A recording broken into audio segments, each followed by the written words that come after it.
السلام علیکم اسٹوڈنٹس، جیسا کہ آپ لوگ جانتے ہیں کہ ہم لوگوں نے سب سے پہلے باب نمبر 4 سے اپنے مطالعہ پاکستان کے لیکچرز کا آغاز کیا تھا۔ باب نمبر 4 مکمل ہو چکا ہے۔ اب ہم نے باب نمبر 1 پہ بات کرنی ہے۔ باب نمبر 1 ہے اسلامی جمہوریہ پاکستان کا قیام، اور اس کا جو سب سے پہلا ٹاپک ہے وہ ہے نظریہ پاکستان۔ نظریہ پاکستان سے کیا مراد ہے؟ نظریہ پاکستان کے محرکات اور مقاصد بیان کریں، یا مطالبہ پاکستان کے 5 محرکات بیان کیجیے۔ یہاں پر سب سے پہلے نظریہ پاکستان کا تعارف ہے۔ وہ نظریاتی اساس یعنی بنیاد جس کے تحت برصغیر پاک و ہند کے مسلمانوں نے اپنی شناخت، حقوق اور علیحدہ وطن اور قومی فلاح و بہبود کے لیے جدوجہد کی، اسے نظریہ پاکستان کہتے ہیں۔ یہ انورٹڈ کوٹس میں ہے، اس کو آپ لوگوں نے ایز اٹ از تیار کرنا ہے، کیونکہ ڈیفینیشن جو ہے نا اس کو آپ لوگ اس کے الفاظ کو چینج نہیں کر سکتے۔ اس نظریے کی بنا پر ہندوستان کے مسلمانوں نے الگ شناخت حاصل کی اور سیاسی، معاشی اور معاشرتی مستقبل کی حفاظت کے لیے تحریکیں چلائیں اور بالآخر پاکستان حاصل کیا۔ ہندوستان میں اسلام آیا تو سماج پر اس نئے مذہب کے بہت اثر انداز ہوئے۔ سماج ہوتا ہے معاشرہ۔ مقامی لوگوں نے اسلام قبول کر لیا۔ ان کے انداز زندگی میں اہم ترین تبدیلیاں 2 تھیں۔ ایک تھا حلال اور حرام کا تصور، اور دوسرا مسلمان نے غیر مسلم گھرانے میں بیٹی بہن کی شادی نہ کی۔ ان لوگوں کے آباء و اجداد ایک ہی تھے، مگر مذہب نے ایک نئے معاشرے کو جنم دیا جسے مسلمانان ہند کہتے ہیں۔ وہ اس وقت بھی اکٹھے کھیلتے، شادی بیاہ کی رسوم، ثقافتی سرگرمیوں اور کاروباری زندگی میں ایک دوسرے کے ساتھ تھے، مگر مذہبی معاملات میں وہ مختلف بلکہ ایک دوسرے کی ضد تھے، یعنی ایک دوسرے کے بالکل الٹ تھے۔ غیر ہندوستانی مسلمان حکمرانوں نے گو مقامی مسلمانوں کو حکمرانی میں شامل نہ کیا، مگر فطری اثرات کے تحت مسلمانوں کی تعداد اور اعتماد میں اضافہ ہوتا گیا، کیونکہ دوسری اقوام کی نظر میں وہ حکمران قوم تھے۔ انگریزوں نے ہندوستان پر قبضہ کیا تو یہاں کے لوگ مذہب کی بنیاد پر مسلمان، ہندو اور سکھ کی تقسیم میں الگ الگ شناخت رکھے ہوئے تھے، مگر تعداد میں ہندو قوم اکثریتی قوم تھی۔ انگریزوں نے جمہوری نظام متعارف کرایا تو ووٹوں کی بنیاد پر ہندو حکمران جبکہ مسلمان اور سکھ محکوم ہوتے نظر آئے۔ محکوم یعنی غلام۔ ہندو کے متعصب اور مسلم دشمنی کردار نے مسلمان رہنماؤں کی آنکھیں کھول دیں، تو انہوں نے محسوس کیا کہ انگریزوں کے چلے جانے کے بعد مسلمان ہمیشہ کے لیے غلام بن کر رہ جائیں گے اور ہندو ظلم و ستم کے ماتحت یہ زندگی تذلیل ہوگی۔ اسی بنا پر مسلمان رہنماؤں نے الگ قوم کی بنیاد پر پہلے حقوق کی جنگ لڑی اور بعد ازاں علیحدہ وطن پاکستان کے لیے پرامن اور جمہوری انداز میں تحریک چلائی۔ عوامی قوت کا نتیجہ پاکستان کی صورت میں ظاہر ہوا۔ پاکستان اس وقت ایٹمی قوت کے طور پر عالمی سیاست میں اہم کردار ادا کر رہا ہے، اور اس کے باشندے اپنی صلاحیتوں کی بنا پر پوری دنیا میں پھیلے ہوئے ہیں۔ اس ساری تحریک کے 2 ادوار ہیں، ایک کا تعلق 1947 اور دوسرا سے پہلے، اور ایک کا تعلق 1947 کے بعد کا۔ پہلا تحریک پاکستان کا عرصہ ہے جو 2 قومی نظریے کی روح میں لپٹا نظر آتا ہے، جبکہ دوسرا عرصہ تعمیر پاکستان، قومی نظریہ اور تعمیر پاکستان یعنی تحریک پاکستان اور تعمیر پاکستان کے مجموعے کو نظریہ پاکستان کہا جاتا ہے۔ مطالبہ پاکستان کے محرکات کیا ہیں؟ محرکات ہوتے ہیں اسباب، وجوہات، ٹھیک ہے، یعنی وہ وجوہات اور عوامل جنہوں نے برصغیر کے مسلمانوں کو مطالبہ پاکستان کے لیے مجبور کر دیا۔ وہ کون کون سے ہیں؟ سب سے پہلا ہے 2 قومی نظریہ۔ ہندوستان میں جب مقامی لوگ مسلمان ہوئے تو انہوں نے حلال اور حرام، رشتہ داری اور دوسرے امتیاز کے معاملے میں اپنے آپ کو علیحدہ قوم قرار دیا۔ ہندوستان میں مذہبی بنیاد پر مسلم اور غیر مسلم کی تفریق کو 2 قومی نظریہ کہتے ہیں۔ یہ 2 قومی نظریے کی تعریف ہے۔ اس نظریے نے حکومت اور ہندوستانی سماج کو باور یاد کرایا کہ ہندوستان میں مسلمان اور غیر مسلمان 2 قومیں آباد ہیں جو کبھی ایک دوسرے میں ضم نہیں ہو سکتی۔ ضم کا مطلب ہوتا ہے مکس یا ملنا، اسے 2 قومی نظریہ کہتے ہیں۔ یہ دونوں ڈیفینیشنز 2 قومی نظریے کی ہیں۔ انگریزوں کے ہندوستان پر تسلط یعنی قبضے سے پہلے ہی مقامی لوگ مذہب کی بنیاد پر تقسیم تھے۔ صدیوں سے ہمسائیگی میں رہنے کے باوجود ہندو، مسلمان، سکھ وغیرہ اپنی الگ الگ شناخت رکھے ہوئے تھے۔ انگریزوں نے جب ہندوستان پر قبضہ کیا تو مغربی تعلیمی نظام اور فلسفے کو رائج کیا، جس کی بنا پر نیشنلزم یعنی قومیت نے ان اقوام کو اتحاد و یکجہتی کا جذبہ عطا کیا، لہذا تمام مذہبی اقوام اپنے اپنے حقوق کے اصول کے لیے متحرک ہو گئیں۔ ہر قوم نے اپنے حقوق کی جدوجہد، مذہبی امتیاز اور ماضی کے سیاسی و معاشرتی مقام کو بھرپور استعمال کیا۔ مسلمانوں نے بھی حکمران قوم اور مذہبی لحاظ سے جداگانہ شناخت کی بنا پر حقوق کی اس جنگ میں بھرپور شرکت کی۔ اس سیاسی، معاشی اور معاشرتی جنگ کا سب سے بڑا محرک 2 قومی نظریہ تھا، جس نے مسلمانوں کو اپنے الگ اور عظیم قومی وجود کا احساس دلایا۔ اسی احساس کا عملی نتیجہ پاکستان تھا۔ جنگ آزادی اور مسلمانوں کی حالت زار 1857 کی جنگ آزادی میں مسلمانوں، سکھوں اور ہندوؤں نے مل کر انگریزوں کے خلاف جنگ لڑی، مگر مقامی لوگوں کی شکست کے بعد ساری ذمہ داری مسلمانوں کے کندھوں پر ڈال دی گئی۔ چونکہ انگریزوں نے حکومت مسلمانوں سے چھینی تھی، لہٰذا انہوں نے مسلمانوں کے ساتھ ظالمانہ سلوک کیا۔ ہندو اکثریتی معاشرے میں مسلمانوں کا سکھ کا سانس لینا مشکل ہو گیا، کیونکہ ہندو اور سکھ جلد ہی انگریز کے ساتھ مل گئے، جس کی وجہ سے مسلمان سیاسی، معاشی اور تعلیمی میدان میں بہت پیچھے رہ گئے۔ اس نازک صورتحال میں انگریزوں، ہندوؤں اور سکھوں کے مقابلے میں مسلمان بالکل تنہا رہ گئے تھے، مگر اس ناکامی اور بدحالی نے ایک نئے باب کا آغاز کیا اور سر سید احمد خان جیسی قیادت وجود میں آئی، جنہوں نے مسلمانوں کو پستی سے نکال کر ترقی کی راہ دکھائی۔ اس ترقی کی راہ کی آخری منزل پاکستان تھا۔ تیسرا محرک ہے جی مطالبہ پاکستان کا اردو ہندی تنازع۔ اردو زبان ہندوستانیوں کی مشترکہ زبان تھی، مگر فارسی رسم الخط ہونے، مسلمان ادیبوں اور شاعروں کی تحاریر اور مسلمان حکمرانوں اور راجاؤں کی سرپرستی کی وجہ سے ہندوؤں نے اس زبان کی مخالفت شروع کر دی۔ وہ ہندی کو سرکاری زبان کا درجہ دلانا چاہتے تھے۔ 1867 میں اس تحریک کا آغاز بنارس سے ہوا۔ سر سید، جو ہندوؤں اور مسلمانوں کو ہندوستان کے لیے زینت سمجھتے تھے، اردو ہندی تنازع پر مسلم ہندو شناخت کے دائی بن کر ابھرے۔ دائی اکسانے والا دو قومی نظریے کی تحریک کا عملی آغاز سر سید کے دور میں ہوا، جس نے الگ وطن کے مطالبے کی راہ ہموار کر دی۔ تقسیم بنگال پر ہندوؤں کا رد عمل کیا تھا جی؟ 1905 میں انگریزوں نے اپنی انتظامی گرفت کو مضبوط کرنے کے لیے بنگال کو تقسیم کیا، تو مغربی بنگال میں مسلمان اکثریتی قوم بن گئے، جو مسلمانوں کے لیے خوش آئند اقدام تھا۔ مسلمانوں کو سکون اور ترقی ہندوؤں سے برداشت نہ ہوا، لہٰذا انہوں نے تقسیم بنگال کے خلاف تحریک شروع کر دی۔ اس مسلم دشمن تحریک نے انگریزوں کو 1911 میں تقسیم بنگال کی تنسیخ پر مجبور کر دیا۔ تنسیخ کا مطلب ہوتا ہے ختم کرنا یا کینسل کرنا۔ اس تحریک نے مسلمانوں کی آنکھیں کھول دیں اور انہیں پختہ یقین ہو گیا کہ ہندو مسلمانوں کی ترقی اور خوشی کبھی برداشت نہیں کر سکتے۔ اس مسلم دشمن تحریک نے مسلمانوں میں علیحدگی کا احساس پیدا کیا۔ پھر تھا جی آل انڈیا مسلم لیگ کا قیام۔ انڈین نیشنل کانگریس واحد قومی سیاسی جماعت ہونے کی بنا پر سیاسی سرگرمیوں کا مرکز بنی ہوئی تھی۔ مسلمانوں نے بھی اس جماعت میں شرکت کی، مگر کانگریس کے اجلاس اور سرگرمیوں سے جلد ہی رام راج اور مسلم نفرت عیاں ہونے لگی۔ رام راج کا مطلب ہوتا ہے ہندوؤں کی حکومت، اور عیاں کا مطلب ہوتا ہے واضح یا ظاہر ہونا۔ مسلم رہنماؤں نے مسلمانوں کی الگ سیاسی جماعت کی ضرورت کو شدت سے محسوس کیا اور 1906 میں آل انڈیا مسلم لیگ کی بنیاد رکھی۔ اب مسلمانوں کے پاس مسلم جماعت، مسلم منشور اور مسلم پلیٹ فارم موجود تھا۔ منشور ہوتا ہے نقطہ نظر، شاہی فرمان یا جماعتی اعلان، جو علی گڑھ تحریک کے ورثے کو عملی طور پر مسلمانوں کے ذہنوں میں منتقل کر سکتا تھا۔ مسلم لیگ نے ہندو، سکھ اور انگریز مخالفت کے باوجود انتہائی عقل مندی اور بے باکی سے نہ صرف بے باکی بے خوفی مسلم حقوق کی حفاظت کی، بلکہ الگ وطن کے تصور کو بھی مسلمانوں کا نصب العین بنا دیا۔ نصب العین مقصد فرقہ وارانہ فسادات۔ ہندوستان میں ہندو مسلم جبکہ پنجاب میں سکھ مسلم فسادات نے مسلمانوں کو علیحدہ وطن کے مطالبے پر مجبور کر دیا۔ گائے ذبیحہ، مساجد کے سامنے میوزک، مذہبی جلوس کے روٹ اور حلال حرام جیسے نہ حل ہونے والے مسائل نے مذہبی اقوام کو ایک دوسرے کے خلاف صف آرا کر دیا تھا۔ صف آرا یعنی مقابلہ کرنا۔ اکثریتی قوم کی اقلیت کے ساتھ ناروا برے سلوک نے تمام قوموں میں بد اعتمادی کی فضا قائم کر دی تھی۔ کئی علاقوں میں مسلمانوں کو اذان اور نماز کی اجازت نہ تھی۔ محرم الحرام اور عیدین کے تہواروں پر بھی کئی علاقوں میں فسادات ہو جاتے تھے، جنہوں نے مسلمانوں میں علیحدگی کی سوچ پیدا کر دی۔ 20ویں صدی میں ہزارہ، بہار، نواکلی، پوٹھوہار اور دوسرے شہروں میں فسادات نے علیحدگی کی سوچ کو پروان چڑھایا۔ جداگانہ انتخابات کا حق۔ شروع میں انگریزوں نے ہندوستان میں مخلوط طرز انتخاب اپنایا۔ مخلوط یعنی ملا جلا یا مکس، جس میں مسلم اکثریت علاقوں میں بھی ہندو الیکشن جیت جاتے تھے۔ ہندو دولت مند ہونے کی وجہ سے غریب مسلمانوں کو لالچ دے کر یا ڈرا دھمکا کر ووٹ لے لیتے تھے، لہٰذا مسلمان رہنماؤں نے جداگانہ انتخاب کا مطالبہ کر دیا۔ انگریزوں نے 1909 میں یہ حق دے دیا، مگر ہندوؤں نے اس حق پر سخت تنقید کرتے ہوئے اسے پھوٹ ڈالا اور حکومت کرو کی پالیسی قرار دے دیا، یعنی ان سے مسلمانوں کی خوشی یا جس چیز میں مسلمانوں کا بھلا یا فائدہ ہو وہ کبھی برداشت نہیں تھا۔ عجیب صورتحال اس وقت ہوئی جب 1919 میں جداگانہ انتخاب کا حق سکھوں کو ملا تو کانگریس کی ٹاپ لیڈرشپ نے اسے پھوٹ ڈالا اور حکومت کرو کا انگریزی اصول قرار نہ دیا۔ کانگریس نے ہر موقع پر جداگانہ انتخاب کی مخالفت کی۔ جداگانہ سیاست نے مسلمان لیڈرشپ اور عوام کو بااعتماد بنایا اور ان کی الگ حیثیت پر مہر ثبت کر دی، جو بالآخر مطالبہ پاکستان کا سبب بنی۔ کانگریسی وزارتیں۔ انگریزوں نے ہندوستان میں جمہوری اداروں کی داغ بیل ڈالی۔ داغ بیل ڈالنا ہوتا ہے بنیاد رکھنا۔ سیاسی جماعتوں، انتخابات اور وفاقی نظام کی طرف پیش رفت ہوئی۔ پیش رفت کا مطلب ہوتا ہے بڑھنا یا ترقی کرنا۔ 1937 کے انتخابات میں کانگریس نے 7 صوبوں میں وزارتیں قائم کی۔ برسر اقتدار آنے کے بعد ہندو ذہنیت کھل کر سامنے آ گئی۔ کانگریسی لیڈروں نے مسلم لیگ کو یو پی سے ختم کرنے کی کوشش کی اور قائد اعظم جیسے عظیم لیڈر کو غیر مؤثر کرنے کے لیے غیر جمہوریت کنڈے استعمال کیے۔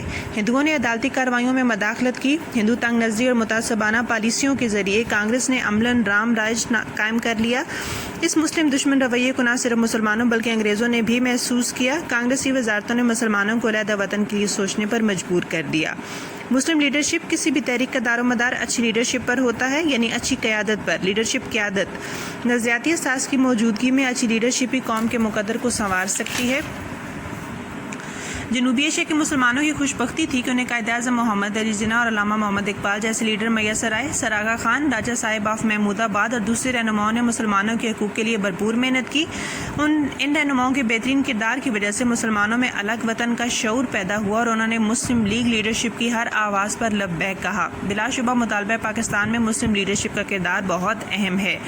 اور لاسٹ محرک ہے جی مسلم علیحدگی پسندی اور ہندو کی لاپرواہی۔ مانچسٹر گارڈین، یہ ایک اخبار کا نام تھا، اخبار نے سندھ کی بمبئی سے علیحدگی کے مطالبے پر لکھا کہ ہندو لیڈرشپ کو ہوش میں آنا چاہیے، کیونکہ مسلمانوں کے سندھ سے بمبئی کے علیحدگی کے مطالبے سے واضح ہے کہ مسلمان کانگریس اور ہندو سلوک سے خوش نہیں۔ آج سندھ کی علیحدگی کا مطالبہ ہے تو کل علیحدہ وطن کا بھی مطالبہ آ سکتا ہے۔ حتیٰ کہ کئی ہندو اخبارات میں ہندو رہنماؤں کے بیانات شائع ہوئے کہ کانگریس مسلمانوں کے تحفظات دور کرے۔ تحفظات ہوتے ہیں خدشات، مگر کانگریس نے مسلمانوں کے خلاف ہر معاملے میں تعصب اور نفرت اختیار کی اور مسلمانوں سے لاپرواہی برتی۔ یوں مسلمان دور ہوتے چلے گئے۔ اس سوال میں جو دوسری چیز پوچھی گئی وہ نظریہ پاکستان کے مقاصد تھے۔ مقاصد دیکھتے ہیں۔ سب سے پہلا مقصد ہے نظریہ پاکستان کا مسلم اتحاد و یکجہتی۔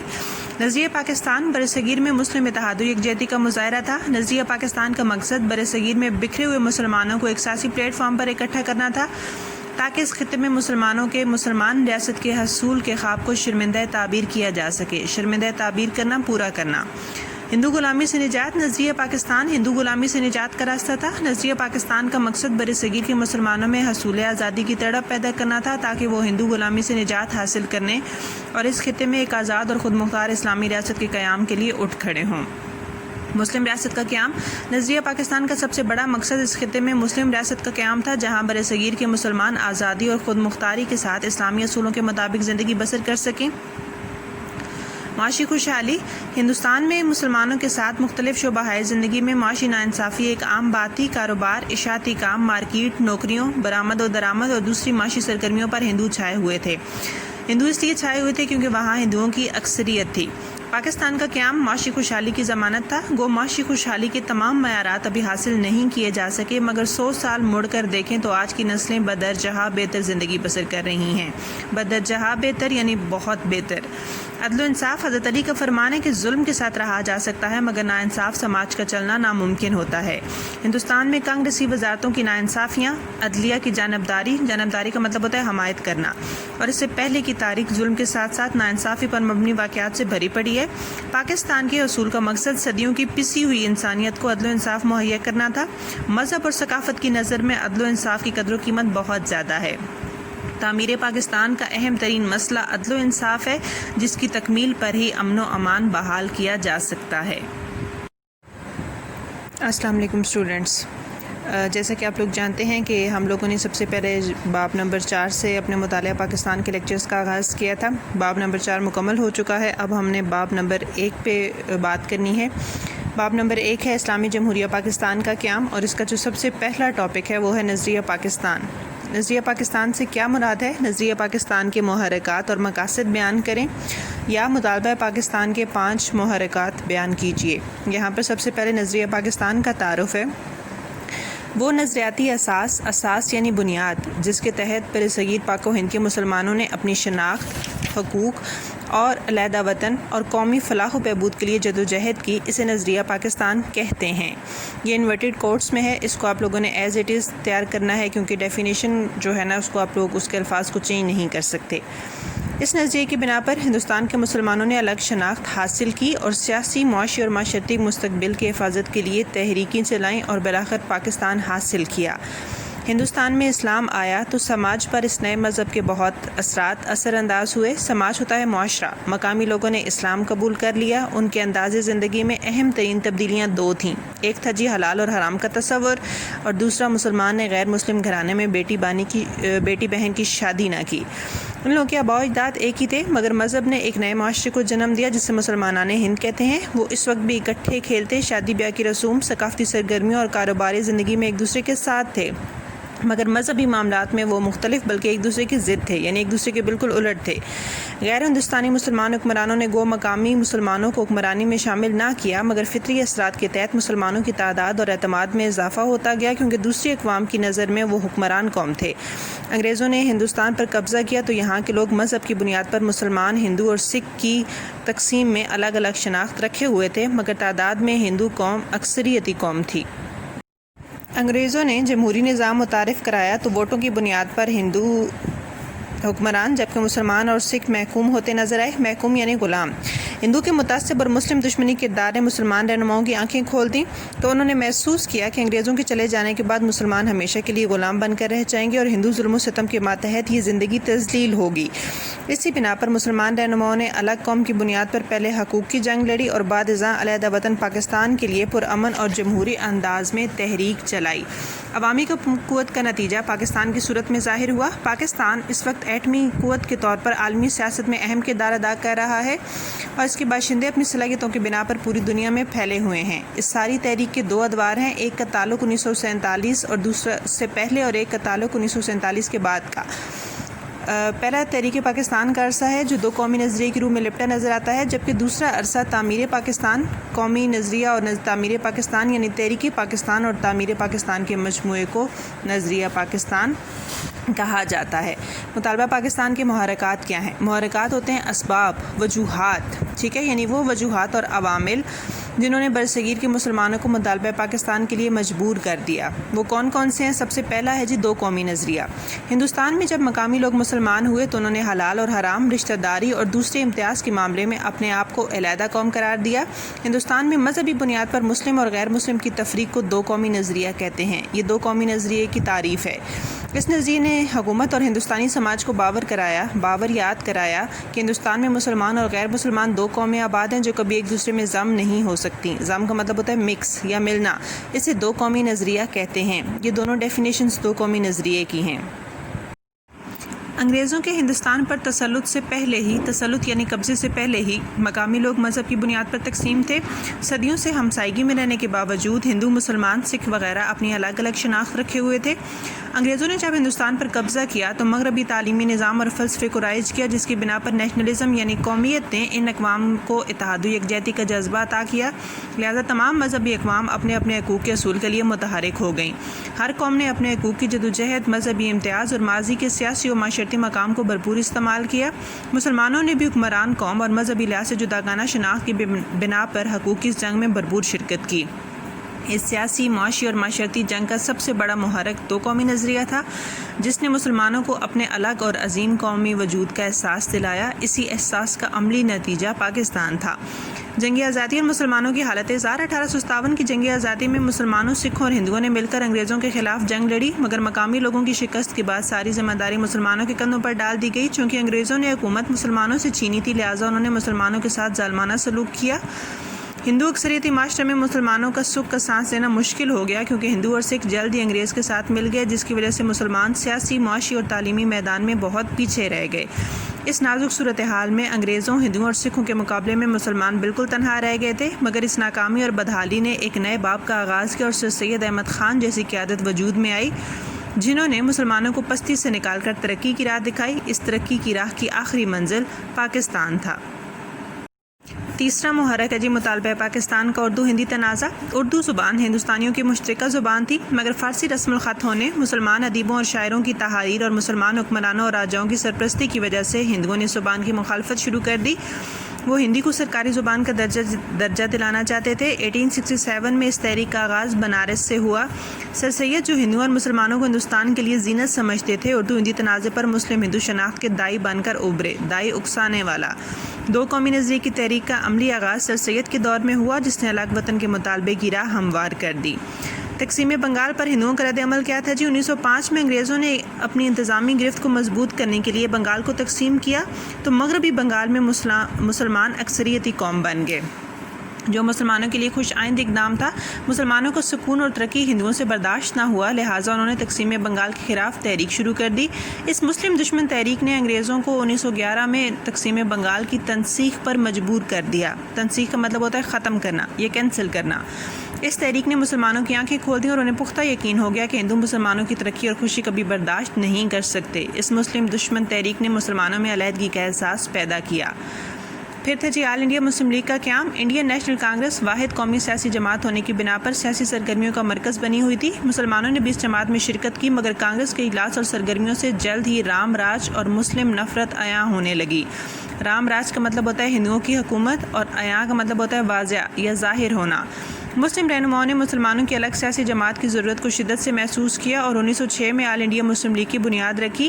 اب مسلمانوں کے پاس مسلم جماعت، مسلم منشور اور مسلم پلیٹ فارم موجود تھا۔ منشور ہوتا ہے نقطہ نظر، شاہی فرمان یا جماعتی اعلان، جو علی گڑھ تحریک کے ورثے کو عملی طور پر مسلمانوں کے ذہنوں میں منتقل کر سکتا تھا۔ مسلم لیگ نے ہندو، سکھ اور انگریز مخالفت کے باوجود انتہائی عقل مندی اور بے باکی سے نہ صرف بے باکی بے خوفی مسلم حقوق کی حفاظت کی، بلکہ الگ وطن کے تصور کو بھی مسلمانوں کا نصب العین بنا دیا۔ نصب العین مقصد فرقہ وارانہ فسادات۔ ہندوستان میں ہندو مسلم جبکہ پنجاب میں سکھ مسلم فسادات نے مسلمانوں کو علیحدہ وطن کے مطالبے پر مجبور کر دیا۔ گائے ذبیحہ، مساجد کے سامنے میوزک، مذہبی جلوس کے روٹ اور حلال حرام جیسے نہ حل ہونے والے مسائل نے مذہبی اقوام کو ایک دوسرے کے خلاف صف آرا کر دیا تھا۔ صف آرا یعنی مقابلہ کرنا۔ اکثریتی قوم کی اقلیت کے ساتھ ناروا برے سلوک نے تمام قوموں میں بد اعتمادی کی فضا قائم کر دی تھی۔ کئی علاقوں میں مسلمانوں کو اذان اور نماز کی اجازت نہ تھی۔ محرم الحرام اور عیدین کے تہواروں پر بھی کئی علاقوں میں فسادات ہو جاتے تھے، جنہوں نے مسلمانوں میں علیحدگی کی سوچ پیدا کر دی۔ 20ویں صدی میں ہزارہ، بہار، نواکلی، پوٹھوہار اور دوسرے شہروں میں فسادات نے علیحدگی کی سوچ کو پروان چڑھایا۔ جداگانہ انتخابات کا حق۔ شروع میں انگریزوں نے ہندوستان میں مخلوط طرز انتخاب اپنایا۔ مخلوط یعنی ملا جلا یا مکس، جس میں مسلم اکثریت علاقوں میں بھی ہندو الیکشن جیت جاتے تھے۔ ہندو دولت مند ہونے کی وجہ سے غریب مسلمانوں کو لالچ دے کر یا ڈرا دھمکا کر ووٹ لے لیتے تھے، لہٰذا مسلمان رہنماؤں نے جداگانہ انتخاب کا مطالبہ کر دیا۔ انگریزوں نے 1909 میں یہ حق دے دیا، مگر ہندوؤں نے اس حق پر سخت تنقید کرتے ہوئے اسے پھوٹ ڈالو اور حکومت کرو کی پالیسی قرار دے دیا، یعنی ان سے مسلمانوں کی خوشی یا جس چیز میں مسلمانوں کا بھلا یا فائدہ ہو وہ کبھی برداشت نہیں تھا۔ عجیب صورتحال اس وقت ہوئی جب 1919 میں جداگانہ انتخاب کا حق سکھوں کو ملا تو کانگریس کی ٹاپ لیڈرشپ نے اسے پھوٹ ڈالو اور حکومت کرو کا انگریزی اصول قرار نہ دیا۔ کانگریس نے ہر موقع پر جداگانہ انتخاب کی مخالفت کی۔ جداگانہ سیاست نے مسلمان لیڈرشپ اور عوام کو بااعتماد بنایا اور ان کی الگ حیثیت پر مہر ثبت کر دی، جو بالآخر مطالبہ پاکستان کا سبب بنی۔ کانگریسی وزارتیں۔ انگریزوں نے ہندوستان میں جمہوری اداروں کی داغ بیل ڈالی۔ داغ بیل ڈالنا ہوتا ہے بنیاد رکھنا۔ سیاسی جماعتوں، انتخابات اور وفاقی نظام کی طرف پیش رفت ہوئی۔ پیش رفت کا مطلب ہوتا ہے بڑھنا یا ترقی کرنا۔ 1937 کے انتخابات میں کانگریس نے 7 صوبوں میں وزارتیں قائم کی۔ برسر اقتدار آنے کے بعد ہندو ذہنیت کھل کر سامنے آ گئی۔ کانگریسی لیڈروں نے مسلم لیگ کو یو پی سے ختم کرنے کی کوشش کی اور قائد اعظم جیسے عظیم لیڈر کو غیر مؤثر کرنے کے لیے غیر جمہوریت کنڈے استعمال کیے۔ ہندوؤں نے عدالتی کارروائیوں میں مداخلت کی۔ ہندو تنگ نظری اور متعصبانہ پالیسیوں کے ذریعے کانگریس نے عملاً رام راج قائم کر لیا۔ اس مسلم دشمن رویے کو نہ صرف مسلمانوں بلکہ انگریزوں نے بھی محسوس کیا۔ کانگریسی وزارتوں نے مسلمانوں کو علیحدہ وطن کے لیے سوچنے پر مجبور کر دیا۔ مسلم لیڈرشپ کسی بھی تحریک کا دار و مدار اچھی لیڈرشپ پر ہوتا ہے، یعنی اچھی قیادت پر۔ لیڈرشپ قیادت نظریاتی اساس کی موجودگی میں اچھی لیڈرشپ ہی قوم کے مقدر کو سنوار سکتی ہے۔ جنوبی ایشیا کے مسلمانوں کی خوش بختی تھی کہ انہیں قائد اعظم محمد علی جناح اور علامہ محمد اقبال جیسے لیڈر میسر آئے۔ سر آغا خان، راجہ صاحب آف محمود آباد اور دوسرے رہنماؤں نے مسلمانوں کے حقوق کے لیے بھرپور محنت کی۔ ان رہنماؤں کے بہترین کردار کی وجہ سے مسلمانوں میں الگ وطن کا شعور پیدا ہوا اور انہوں نے مسلم لیگ لیڈرشپ کی ہر آواز پر لبیک کہا۔ بلا شبہ مطالبہ پاکستان میں مسلم لیڈرشپ کا کردار بہت اہم ہے۔ اور لاسٹ محرک ہے جی مسلم علیحدگی پسندی اور ہندو کی لاپرواہی۔ مانچسٹر گارڈین یہ ایک اخبار کا نام تھا۔ اخبار نے سندھ کی بمبئی سے علیحدگی کے مطالبے پر لکھا کہ ہندو لیڈرشپ کو ہوش میں آنا چاہیے، کیونکہ مسلمانوں کے سندھ سے بمبئی کے علیحدگی کے مطالبے سے واضح ہے کہ مسلمان کانگریس اور ہندو سلوک سے خوش نہیں۔ آج سندھ کی علیحدگی کا مطالبہ ہے تو کل علیحدہ وطن کا بھی مطالبہ آ سکتا ہے، حتیٰ کہ کئی ہندو اخبارات میں ہندو رہنماؤں کے بیانات شائع ہوئے کہ کانگریس مسلمانوں کے تحفظات دور کرے۔ تحفظات ہوتے ہیں خدشات، مگر کانگریس نے مسلمانوں کے خلاف ہر معاملے میں تعصب اور نفرت اختیار کی اور مسلمانوں سے لاپرواہی برتی، یوں مسلمان دور ہوتے چلے گئے۔ اس سوال میں جو دوسری چیز پوچھی گئی وہ نظریہ پاکستان کے مقاصد تھے۔ مقاصد دیکھتے ہیں۔ سب سے پہلا مقصد ہے نظریہ پاکستان کا مسلم اتحاد و یکجہتی۔ نظریہ پاکستان برصغیر میں مسلم اتحاد و یکجہتی کا مظاہرہ تھا۔ نظریہ پاکستان کا مقصد برصغیر میں بکھرے ہوئے مسلمانوں کو ایک سیاسی پلیٹ فارم پر اکٹھا کرنا تھا تاکہ اس خطے میں مسلمانوں کے مسلمان ریاست کے حصول کے خواب کو شرمندہ تعبیر کیا جا سکے۔ شرمندہ تعبیر کرنا، پورا کرنا۔ ہندو غلامی سے نجات۔ نظریہ پاکستان ہندو غلامی سے نجات کا راستہ تھا۔ نظریہ پاکستان کا مقصد برصغیر کے مسلمانوں میں حصول آزادی کی تڑپ پیدا کرنا تھا تاکہ وہ ہندو غلامی سے نجات حاصل کرنے اور اس خطے میں ایک آزاد اور خود مختار اسلامی ریاست کے قیام کے لیے اٹھ کھڑے ہوں۔ مسلم ریاست کا قیام۔ نظریہ پاکستان کا سب سے بڑا مقصد اس خطے میں مسلم ریاست کا قیام تھا جہاں برصغیر کے مسلمان آزادی اور خود مختاری کے ساتھ اسلامی اصولوں کے مطابق زندگی بسر کر سکیں۔ معاشی خوشحالی۔ ہندوستان میں مسلمانوں کے ساتھ مختلف شعبہ زندگی میں معاشی ناانصافی ایک عام بات تھی۔ کاروبار، اشاعتی کام، مارکیٹ، نوکریوں، برآمد و درآمد اور دوسری معاشی سرگرمیوں پر ہندو چھائے ہوئے تھے۔ ہندو اس لیے چھائے ہوئے تھے کیونکہ وہاں ہندوؤں کی اکثریت تھی۔ پاکستان کا قیام معاشی خوشحالی کی ضمانت تھا۔ گو معاشی خوشحالی کے تمام معیارات ابھی حاصل نہیں کیے جا سکے، مگر 100 سال مڑ کر دیکھیں تو آج کی نسلیں بدرجہ بہتر زندگی بسر کر رہی ہیں۔ بدرجہ بہتر یعنی بہت بہتر۔ عدل و انصاف۔ حضرت علی کا فرمان ہے کہ ظلم کے ساتھ رہا جا سکتا ہے مگر ناانصاف سماج کا چلنا ناممکن ہوتا ہے۔ ہندوستان میں کانگریسی وزارتوں کی ناانصافیاں، عدلیہ کی جانبداری کا مطلب ہوتا ہے حمایت کرنا، اور اس سے پہلے کی تاریخ ظلم کے ساتھ ساتھ ناانصافی پر مبنی واقعات سے بھری پڑی ہے۔ پاکستان کے حصول کا مقصد صدیوں کی پسی ہوئی انسانیت کو عدل و انصاف مہیا کرنا تھا۔ مذہب اور ثقافت کی نظر میں عدل و انصاف کی قدر و قیمت بہت زیادہ ہے۔ تعمیر پاکستان کا اہم ترین مسئلہ عدل و انصاف ہے جس کی تکمیل پر ہی امن و امان بحال کیا جا سکتا ہے۔ نظریہ پاکستان کا آخری مقصد جو تھا وہ مذہبی آزادی تھا کہ انگریز حکمرانی میں مذہبی آزادی تھی مگر اس کے باوجود محرم الحرام، عیدین اور دوسرے مذہبی تہواروں کے موقع پر ہندو مسلم فسادات رونما ہو جاتے تھے۔ پاکستان کے قیام کا مقصد مسلمانوں کو مکمل مذہبی آزادی مہیا کرنا تھا تاکہ وہ مذہبی عقائد کے مطابق زندگی بسر کر سکیں۔ اقلیتوں کے مذہبی حقوق کی حفاظت بھی پاکستان کے قیام کا اہم مقصد تھا۔ مسلمان ثابت کرنا چاہتے ہیں کہ وہ آزادی جو ہندو نہ دے سکے وہ پاکستان میں مسلمانوں نے ہندو، عیسائی، سکھ، بہائی، کیلاش اور دوسرے مذاہب کو فراہم کر کے اقلیتوں کے حقوق کے تحفظ کا وعدہ پورا کر دیا ہے۔ اس چیپٹر کا دوسرا سوال ہے حضرت علامہ اقبال کی فرمودات کی روشنی میں نظریہ پاکستان کی وضاحت۔ تو یہ حضرت علامہ اقبال کے جو فرمان ہیں یہ آپ لوگوں نے ایز اٹ از انہی الفاظ میں لکھنے ہیں جن الفاظ میں علامہ اقبال کے یہ ارشادات یہاں پر بیان ہوئے ہیں، ان کو آپ اپنے الفاظ میں چینج نہیں کر سکتے۔ نظریہ پاکستان کی وضاحت علامہ اقبال نے اپنے فرمودات میں اس طرح سے کی تھی سب سے پہلے انہوں نے متحدہ قومیت کی نفی کی۔ حضرت علامہ اقبال نے اپنے خطبہ الآباد میں ہندوستان میں متحدہ قومیت کے تصور کی نفی کی۔ حضرت علامہ اقبال نے کہا، ہندوستان ایسے انسانی گروہوں کا براعظم ہے جو مختلف نسلوں سے تعلق رکھتے ہیں، مختلف زبانیں بولتے ہیں اور مختلف مذاہب کے پیروکار ہیں۔ پیروکار یعنی ماننے والے۔ ہندوستان کے مختلف مذاہب اور ذاتوں میں اس قسم کا کوئی رجحان موجود نہیں کہ وہ انفرادی حیثیت کو فراموش کر کے ایک وسیع اکائی کی حیثیت اختیار کریں۔ دو قومی نظریہ۔ حضرت علامہ اقبال نے اپنے خطبہ الآباد میں کہا، ہندو اور مسلمان دو الگ الگ اقوام ہیں، ان میں کوئی چیز بھی مشترک نہیں اور گزشتہ 1000 سال سے مسلمان اپنی الگ حیثیت قائم رکھے ہوئے ہیں۔ ناگزیر اسلامی ریاست ناگزیر ہوتی ہے ضروری۔ حضرت علامہ اقبال نے اپنے خطبہ الآباد میں اسلامی ریاست کے قیام کو ناگزیر قرار دیتے ہوئے برصغیر میں ایک اسلامی ریاست کے قیام کی ضرورت و اہمیت پر زور دیا۔